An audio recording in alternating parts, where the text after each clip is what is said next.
Ce tableau met en scène Portia, héroïne de l'Antiquité, épouse de Brutus, l'assassin de César. Portia apprend la mort de son époux face aux légions d'Octave et de Marc-Antoine en 42 avant Jésus-Christ au cours de la bataille de Philippe. Désespérée, elle se donne la mort en avalant les charbons ardents de son brasero. Cet épisode dramatique a été peint par un artiste anonyme d'après une œuvre de Pierre Mignard, un des artistes les plus importants du grand siècle. Succédant à Charles le Brun, Pierre Mignard fut nommé premier peintre du roi Louis XIV en 1690. Grand portraitiste, sa carrière fut longue et prestigieuse et ses œuvres beaucoup copiées et diffusées, dont notre tableau est un exemple.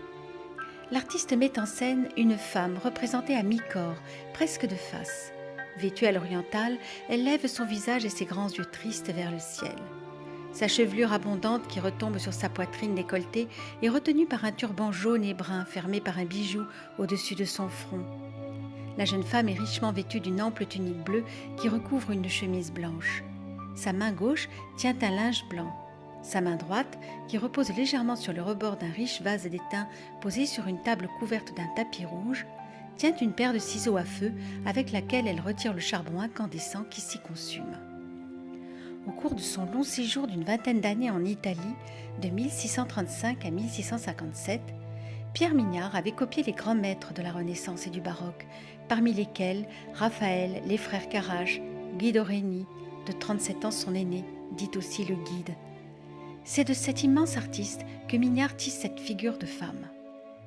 Vers 1620, Reni avait peint des personnages de femmes célèbres, Madeleine, Cléopâtre, Lucrèce, Sémiramis, Salomé, Judith.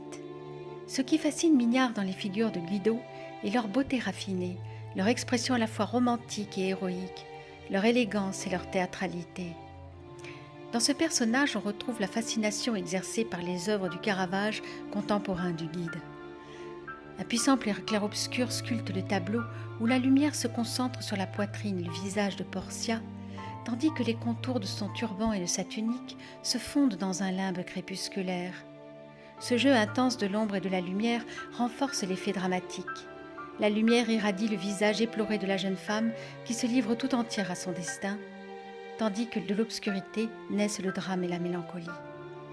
L'artiste aurait pu aller plus loin dans la dramatisation, très en vogue à l'époque baroque, mais il choisit une certaine retenue, et l'issue fatale de cet épisode est plus évoquée que démontrée. Mignard, dans la lignée de Guido Reni, est un artiste classique qui préfère la grâce, la délicatesse et la poésie au réalisme cru.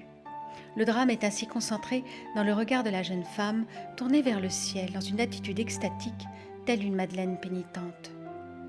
La couleur avait beaucoup d'importance pour Guido Reni comme pour Pierre Mignard, qui en a fait un combat académique à son retour d'Italie, en lui accordant la suprématie sur le dessin. Ici, les couleurs normalement attribuées à la représentation de la Vierge, le bleu et le rouge, symbolisent respectivement la fidélité et le sacrifice.